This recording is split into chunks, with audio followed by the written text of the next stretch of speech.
우리가 함께 있는 말씀은 사무엘상 22장 말씀입니다. 계속된 다윗의 도피 여정들을 우리가 오늘 말씀에서도 확인할 수 있습니다.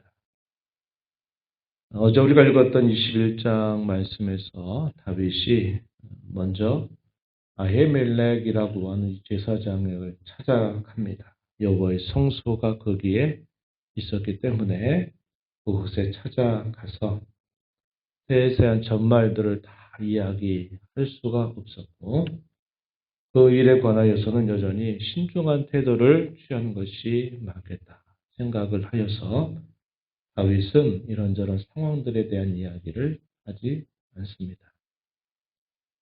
그리고 그에게 떡을 요구하고 칼을 요구하고서는 그곳을 떠나가게 됩니다.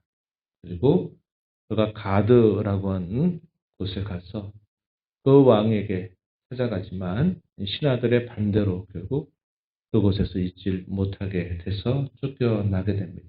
그래서 이 다윗이 어디로 가냐면 우리가 많이 들어봤던 요새 아둘람 굴이라고 하는 곳으로 다윗이 피신하게 됩니다. 헤브론에서 북서쪽에 위치하고 있는 요새입니다. 그곳에 피하여 있는 동안에 다윗이 그곳에 있다고 하는 소식이 알려지면서 다윗의 가족들도 그곳으로 찾아오고 그리고 모든 환난을 당한 자들, 빚진 자들, 억울한 자들 이러한 사람들이 하나둘 모여들기 시작하는데 거기에 400명이 모여들게 됩니다.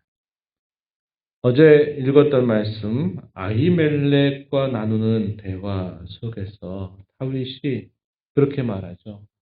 내가 왕의 명령을 은밀히 수행하기 위해서 이곳에 왔고 잠시 후면 내가 왕의 신하들을 만나게 됩니다. 이렇게 아히멜렉에게 얘기를 했어요.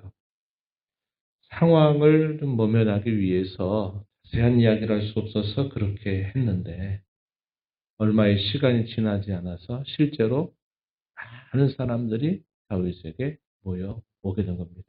그래서 자기 자신도 혈혈단신으로 도망쳐 나온 길인데 자기에게 가족들도 결국 자기가 있는 곳으로 옮겨오게 되고 많은 원통한 사람들, 뜻이 같이 모아진 사람들이 다윗을 찾아와서 생사구락을 함께 하겠다 이렇게 여겨지면서 다윗은 도망자이면서도 또 자기에게 함께하겠다 따라온 사람들을 지도해야만 되는 그런 지도자 역할을 감당해야만 했습니다. 다윗은 여러 고민 끝에 어떤 결단을 하나 내리냐면 자기의 가족들만큼은 우선 자기가 어떻게 해야 될지 모르기 때문에 도움을 구해서 어디 피신해 있도록 해야 되겠다 이런 생각을 했습니다. 모압 미스베라고 하는 지역으로 그의 가족들을 데리고 가서 그곳 왕에게 도움을 간청하게 됩니다. 자신의 가족들을 머물게 해달라라고 하는 간청을 하게 되고 그 말을 듣고서 그걸 허락을 하게 됩니다. 그리고 그곳에 있던 다윗에게 선지자 갓이 찾아와서 유다 땅으로 돌아가라고 하는 하나님의 말씀을 전해 받고서는 다윗은 유다 땅 헤레스풀이라고 하는 곳으로 옮겨가게 됩니다. 그리고 그곳에 역시 그와 함께하겠다라고 말하는 400여 명의 사람들이 그곳에 자리를 찾게 된 겁니다. 이 사실이 사울에게 알려지게 되었어요. 사울은 두려움을 느꼈을 겁니다. 혼자 있었던 다윗에게 많은 사람들이 함께하고 있다라는 것을 듣고서는 다윗이 자기를 죽이려 한다 이런 생각을 하게 된 겁니다. 그래서 신하들을 불러 모으고 이 신하들을 향해서 호통을 치는 겁니다. 너희는 왜 나에게 다윗의 이 움직임에 대해서 말하는 사람이 아무도 없냐? 나는 참 외롭다. 너희가 다 공모해서 나를 대적하고 있는 게 아니고 도대체 무엇이냐? 이렇게 막 책망을 하고 있는 겁니다. 그 내용이 6절부터 8절 내용에서 소개가 됩니다. 8절 한번 보실까요? 8절 보면 이 사울이 우리가 앞에서 본 것처럼 힘은 자기가 가지고 있는데 실제로 사울은 다윗을 그렇게 두려워했다는 것을 우리가 앞에서 봤는데 역시 여기서도 보면 그가 권세를 가지고 있음에도 불구하고 얼마나 이 다윗에 대하여 두려운 마음을 가지고 있는지 이런 표현들을 우리가 읽을 수 있습니다. 8절에 보시면 너희가 다 공모하여 나를 대적하며 내 아들 이세 아들과 맹약하였으되 내게 고발한 적 하나도 없었다. 나를 위해서 슬퍼하거나 내 아들이 내 신하를 선동하여 오늘이라도 나를 치려 하는 것을 내게 알리는 자가 하나도 없다. 그의 아들이었던 요나단과 다윗이 혹여나 나를 치려고 하고 있는데 너희 중에 나에게 말하는 사람이 아무도 없다. 이렇게 말합니다. 이건 사울의 생각이죠. 다윗이 왕에 대하여 그렇게 할 생각은 수호도 없었어요. 근데 자기가 다윗을 죽이려고 하니까 다윗이 자기를 죽이려고 또 생각을 하고 있는 겁니다. 그래서 신하들, 백성들 불러 모아놓고 책막을 하게 되는 겁니다. 그때 누가 등장하느냐? 이 아히멜렉과 다윗이 대화 나누는 것을 에돔 사람 도액이 이것을 지켜본 바였죠. 이 사람이 나서서 그 사실들을 알립니다. 내가 노베에 있을 때 그곳에서 다윗과 제사장이 만나서 이런저런 대화도 나누고 또 다윗에게 떡도 주고 골리앗의 칼도 그에게 주었습니다. 라고 고발을 하게 되죠. 기회주의자죠. 기회주의자. 그렇게 하니까 이 사울이 아히멜렉을 만나게 됩니다. 그러면서 어떻게 이렇게 됐느냐. 이 아히멜렉과 난 대화를 나누게 됐는데 아히멜렉에게 말하죠. 네가 어떻게 나를 대적해서 네가 다윗을 위해서 하나님께 묻고 떡과 이런 칼을 줄 수 있느냐. 이렇게 아히멜렉을 책망합니다. 아히멜렉은 다윗을 변호해서 이야기하죠. 그와 같은 충신이 어디 있습니까? 왕의 사위가 아닙니까? 왕의 호위대장이 아닙니까? 왜 다윗을 해하려고 합니까? 이렇게 말하면서 내가 하나님께 묻지 않고 어떤 일들을 행한 적이 이제까지 한 번도 없었습니다. 이렇게 말합니다. 그래서 우리가 이 말씀을 보게 되면 아히멜렉이 다윗이 창했다고 그대로 들어준 것만은 아니었구나 하는 것을 알게 되죠. 하나님께 뜻을 묻고 그 뜻에 따라서 다윗이 요구한 것을 들어주었다는 것을 우리가 생각해 볼 수 있게 됩니다. 사울이 너무나 분이 났어요. 그래서 이 제사장들 다 죽이라 하는 이 살인 명령을 내리게 되지만 이스라엘 군사 중에 누구도 이 하나님의 제사장을 죽이려고 하는 일에 나설 수가 없었어요. 그런 시험거리를 왕이 제공하는 거죠.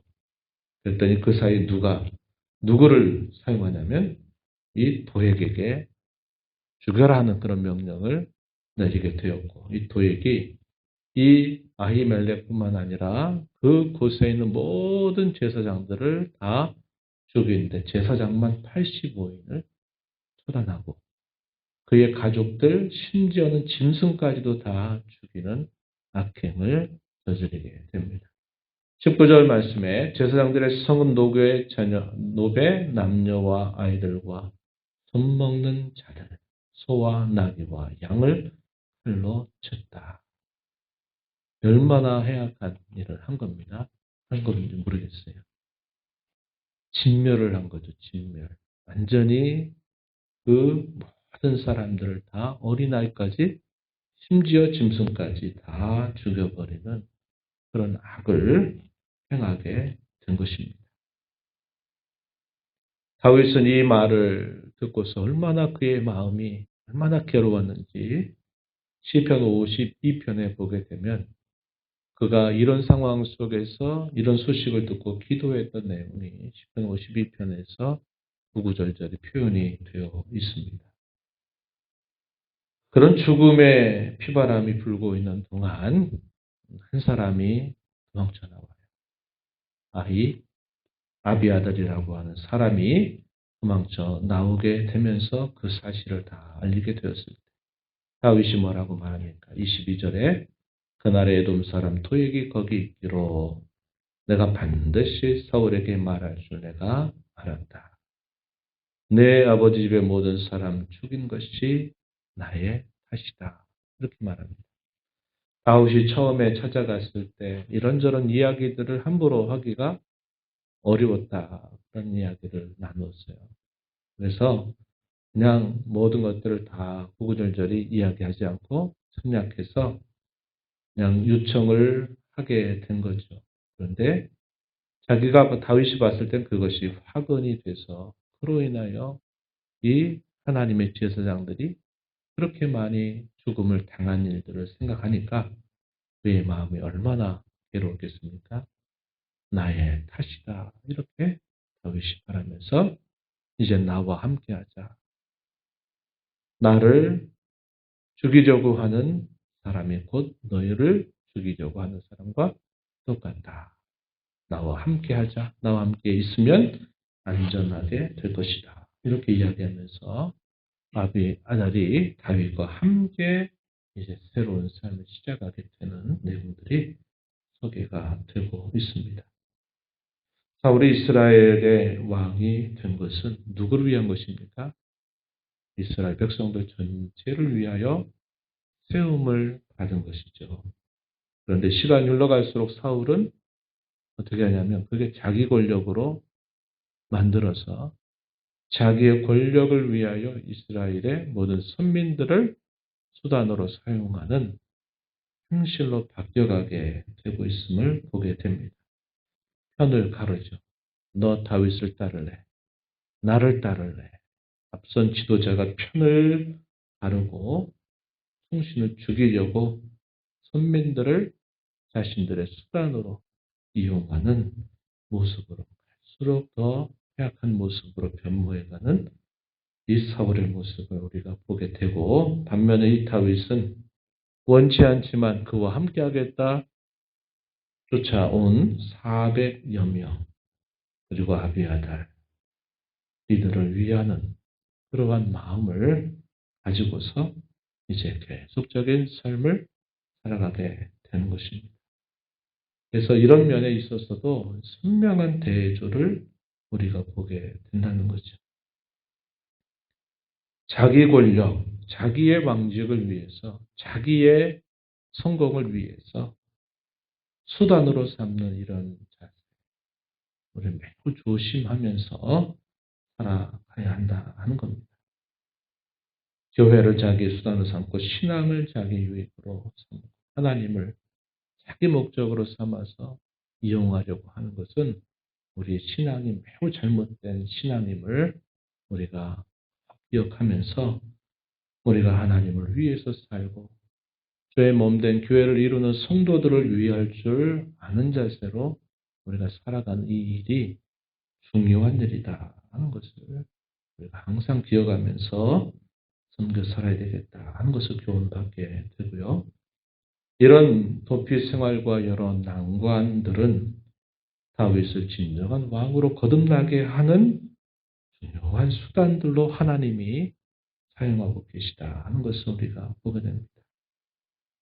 고난이라고 하는 그 보따리 안에 영광, 진정한 복이 가려져 있다 하는 말이 있는 것처럼 다윗은 이런 시련 속에서 오히려 더 나빠지는 것이 아니라 시련 속에서 더 알고 닦아져서 하나님의 사람으로 길러져 가는 것이 있다는 것을 우리는 보게 됩니다. 우리가 이 땅을 살아가면서도 여러 고난을 만나고 시련을 당하게 될 때 이 두 가지 갈림길 앞에 갈라지게 됩니다. 어려움 당해서 결국 더 나빠지는 사람들 참 많죠. 그러나 어려움 때문에 오히려 더 단단해지고 더 깨끗해지고 더 신앙으로 다져지는 사람도 있다고 하는 겁니다. 우리가 읽었던 말씀 중에 3절 말씀에 다윗이 이렇게 말하죠. 하나님이 나를 위하여 어떻게 하실 것을 내가 알기까지. 무슨 자세입니까? 하나님의 뜻을 묻는 자세죠. 하나님이 무엇을 원하실까에 대해서 탐의도 알 수 없어요. 왜? 미래에 속한 일은 알 수 없다 그랬습니다. 그래서 그러한 태도죠. 하나님이 나를 위해 어떻게 하실 것을 내가 알기까지. 다시 말해서 하나님의 뜻을 내가 발견하게 될 때까지. 이런 자세거든요. 그리고 선지자 갓을 보내서 이렇게 하라고 하는 말씀을 들려주었을 때는 다윗이 그 말씀에 그대로 순종하는 겁니다. 이러한 태도는 고난과 시련 가운데 있는 성도가 어떠한 자세를 취해야 될까에 대한 매우 좋은 모범을 우리에게 보여주죠. 고난 중에 있다 하더라도 성도는 하나님의 뜻을 묻는 자세를 여전히 가져야 되고 그 뜻에 대하여 순종하는 자세로 살아가야만 된다 하는 것. 우리가 이것을 마음을 잘 새겨서 우리가 매일매일의 삶을 살아가게 된다면 고난과 시련이 오히려 우리를 더 단단하게, 우리 신앙을 더 정결하게 해주는 수단이 될 것입니다. 그러한 은혜를 경험하면서 앞으로 전진해 나가는 저와 여러분 모두가 되기를 진심으로 바랍니다. 하나님 아버지, 이 새벽 시간에도 저희들을 깨워주셔서 새날을 허락하신 아버지 앞에 나와 찬양을 드리며 말씀에 귀를 기울이도록 인도해 주신 것 감사드리고 기도하며 또 이 하루를 주님과 함께 살게 하심을 감사드립니다. 고난과 시련을 만나게 될 때 어떤 사람 그 고난과 시련을 핑계 삼아 더 사람이 나빠지고 더 잘못된 길로 가는 것을 정당화하면서 가는 이들이 참 많이 있는 줄 압니다. 하나님의 은혜를 받아 구원받은 저희들은 그 고난과 시련 중에 어렵고 힘들지만 그러한 중에도 여전히 하나님의 뜻이 무엇인가를 찾고 구하고 그것을 보여주실 때에는 순종으로 응답하며 나아가는 삶이 되게 하여 주셔서 그 고난과 시련을 통하여 더 단단해지는 저희들의 신앙과 삶, 더 정결해지는 신앙과 삶이 되도록 저희들을 붙드시고 인도하여 주옵소서. 은혜의 보좌 앞에 나와서 아버지 은혜를 구하는 모든 심령들의 간구를 기울여 주시고 응답하여 주시기를 바라며 예수님 이름으로 기도하옵나이다. 아멘.